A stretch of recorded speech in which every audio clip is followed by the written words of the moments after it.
Hello friends, வணக்கம். இன்றைக்கி ஒரு முக்கியமான ஒரு வீடியோவில் நான் மீட் பண்ணுறேன். ரொம்ப நாளாச்சு நம்ம வீடியோ போட்டு. பட் இன்றைக்கி வந்து ஒரு முக்கியமான விஷயன்றதுனால நான் உங்களுக்கு அதை பேச வந்திருக்கேன். நிறைய பேர் நம்ம பிகினர்ஸ் நம்ம சேனலில் ரெகுலர் ஃபாலோ பண்ணிட்டுருக்கவங்க, புதுசாக பார்க்குறவங்க, இல்லை சில பேர் அந்த மாதிரி அடிக்கடி கேட்குற கொஸ்டின் தான் அது. கேன்வாஸ் வந்து ஏன் யூஸ் பண்ணுறீங்க?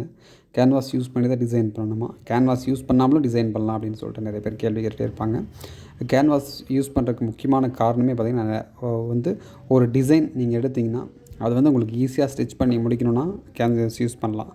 ரொம்ப நீட்டாக நீங்கள் வேணும்னா கேன்வாஸ் யூஸ் பண்ணலாம்.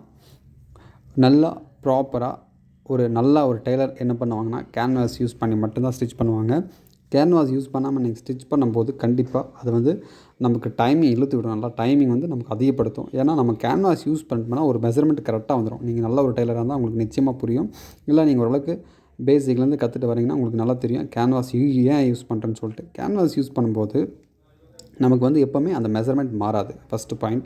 ரெண்டாவது பார்த்திங்கன்னா, நம்ம வந்து நீட்டாக அயர்ன் பண்ணிட்டு ஸ்டிச் பண்ணும்போது நமக்கு ஒரு சாட்டிஸ்ஃபைடாக ஒரு திருப்திகரமாக இருக்கும். ஒரு டிசைன் நம்ம ஸ்டிச் பண்ணும்போது திருப்திகரமாக இருக்கும். அது ஒன்று.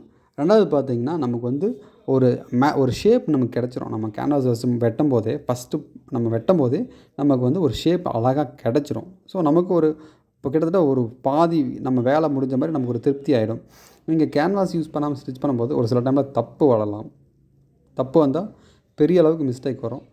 பட் நம்ம கேன்வாஸ் வெட்டும்போது நமக்கு ஒரு நீட்டாக ஒரு ஷேப் கிடச்சிரும். ஒரு டிசைனும் போது நமக்கு கிட்டத்தட்ட ஒரு ஷேப் கிடைக்கும்போது நமக்கு ப்ராப்ளம் வர்றது ரொம்ப ரொம்ப கம்மி.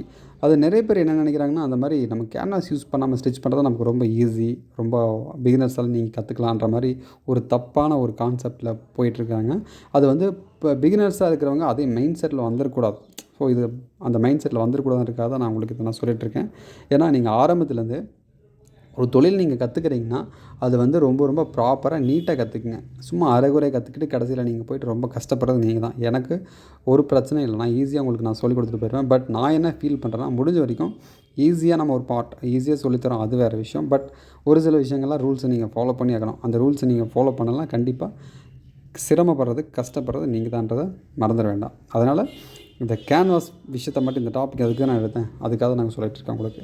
முடிஞ்ச வரைக்கும் நீங்கள் கேன்வாஸ் யூஸ் பண்ணுறது இதுக்காக தான். ஃபஸ்ட்டு பாயிண்ட்டு, நமக்கு வந்து கிட்டத்தட்ட நம்ம கட் பண்ணும்போதே நமக்கு ஒரு ஷேப் கிடச்சிரும். நம்ம என்ன ஷேப் வெட்டுறோமோ அந்த ஷேப் கிடச்சிரும்.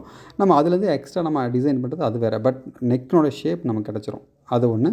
ரெண்டாவது வந்து எந்த சூழ்நிலையும் நமக்கு வந்து மிஸ்டேக் வராது. இந்த சுருக்கம் வர்றது, ஒரு மாதிரி கசகசான அந்த மாதிரி வரதெல்லாம் வராது. அது ஒன்று. ரெண்டாவது வந்து நீங்கள் இந்த மாதிரி பைப்பிங் வைக்கிறது, பேட்ச் வைக்கிறது, இந்த மாதிரிலாம் வைக்கும்போதெல்லாம் ஃபினிஷிங் ரொம்ப ரொம்ப நீட்டாக இருக்கும். நீங்கள் நல்லா பாருங்கள், உங்கள் ஏரியாவில் இருக்கான்னு தெரில, நல்லா பெரிய பெரிய கடைங்களெல்லாம் பார்த்தீங்கன்னா கேன்வாஸ் ஒரு நார்மல் நெக்குக்கே கேன்வாஸ் வச்சு அதுக்கப்புறம் அதில் ஒரு லைனிங்கில் அயர்ன் பண்ணி எக்ஸ்ட்ரா அடிச்சு திருப்பி அவுட்டில் வந்து பண்ணுவாங்க. அதுவும் நீங்கள் பார்த்துருக்கீங்களான்னு எனக்கு சரியாக தெரில.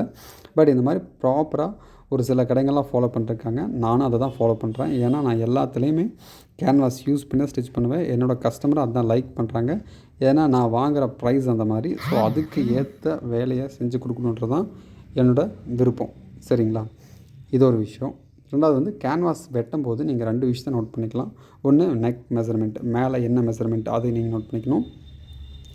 லென்த் வந்து பார்த்திங்கன்னா அதோடய லென்த் அதையும் நோட் பண்ணிக்கணும். கீழே அகலம் இதையும் 3 நோட் பண்ணிவிட்டு, ரெண்டாவது வந்து ஃபுல்லாக அந்த லென்த்தை நீங்கள் உதாரணத்துக்கு பார்த்து ப்ளவுஸ் லென்த்து 14 இருக்குன்னு வச்சுக்கோங்க. ஒரு இன்ச்சு மேலே நீங்கள் கட் பண்ணிக்கணும். சரிங்களா? 13 இன்ச்சு தான் ஃபினிஷிங் இருக்கணும். அந்த 14 இன்ச்சு லென்த்துனா 14 இன்ச்சு லென்த்துக்கும் நீங்கள் டிசைன் கட் பண்ணக்கூடாது. கண்டிப்பாக அதை வந்து கீழே ஃபினிஷிங் பண்ணும்போது கண்டிப்பாக அது வந்து நமக்கு வந்து எவ்வளோ கஷ்டப்பட்டு நம்ம ஒர்க் பண்ணாலும் கடைசியில் அது ஃபினிஷிங் வராது. சரிங்களா? அதை மட்டும் நீங்கள் எப்போவுமே நல்லா ஞாபகம் வச்சுக்கோங்க. முக்கியமான பாயிண்ட் இது. நீங்கள் ப்ளவுஸ் லென்த் உதாரணத்துக்கு 15 இருக்குன்னா 14 இன்ச் அதாவது இருக்கணும். நம்ம வந்து கேன்வாஸ் வெட்டுறது 1 இன்ச்சு நீங்கள் குறைச்சி கட் பண்ணிக்கணும். இந்த மாதிரிலாம் பண்ணும்போது மட்டும்தான் அதை நெக் ஷேப் நல்லா வரும். அப்புறம் ஒரு சில டிசைனில் பார்த்திங்கன்னா ஷோல்டர் இப்போ உதாரணத்துக்கு 2 இன்ச் இருக்குன்னு வச்சுக்கோங்க. நீங்கள் வந்து ஒரு அரை இன்ச் கம்மி பண்ணி தான் டிசைன் பிளான் பண்ணணும். எக்ஸ்ட்ரா நீங்கள் பிளான் பண்ணிங்கன்னா டிசைன் உள்ளே போய்டும், பார்க்குறதுக்கு நீட்டாக வராது. சரிங்களா? இந்த மாதிரி நிறைய விஷயம் இருக்குது. நம்ம கேன்வாஸ் வெட்டும்போது சரி, ஒரு டிசைன் ஃபிக்ஸ் பண்ணும்போது இது சம்மந்தமாக உங்களுக்கு இதே மாதிரி இந்த சம்மந்தமாக நிறைய உங்களுக்கு தேவைப்படுது அப்படின்னா மறக்காமல் இந்த வீடியோக்கு நீங்கள் லைக் பண்ணுங்கள். நம்ம சேனல் இதை நீங்கள் ஃபஸ்ட் டைம் பார்க்குறீங்கன்னா மறக்காமல் சப்ஸ்கிரைப் பண்ணுங்கள். நிச்சயமாக உங்களுக்கு யூஸ்ஃபுல் ஆகிற மாதிரி தினந்தோறும் இதே மாதிரி வீடியோ வந்துகிட்டே இருக்கும். கண்டிப்பாக இனி ரெகுலராகவே உங்களுக்கு நான் வீடியோ போடுறதுக்கு முயற்சி பண்ணுறேன். லாஸ்ட் ஒரு 2 வீக்காக பார்த்திங்கன்னா நான் ஷார்ட்ஸ் மட்டும் தான் போட்டிருந்தோம். என்ன காரணம், நமக்கு வந்து ரொம்ப வேலை அதிகமாக இருந்ததுனால வீடியோ போட முடியல. சீக்கிரமாகவே நான் உங்களுக்கு வந்து வீடியோ போடுறதுக்கு வந்துடுவேன். மறக்காமல் நம்ம சேனலை ஃபஸ்ட் டைம் பார்க்குறீங்கன்னா சப்ஸ்கிரைப் பண்ணிக்கங்க. இந்த வீடியோ உங்களுக்கு கண்டிப்பாக யூஸ்ஃபுல்லாக இருந்துச்சு அப்படின்னு நீங்கள் நினச்சிங்கன்னா லைக் பண்ணிடுங்க. ஓகே.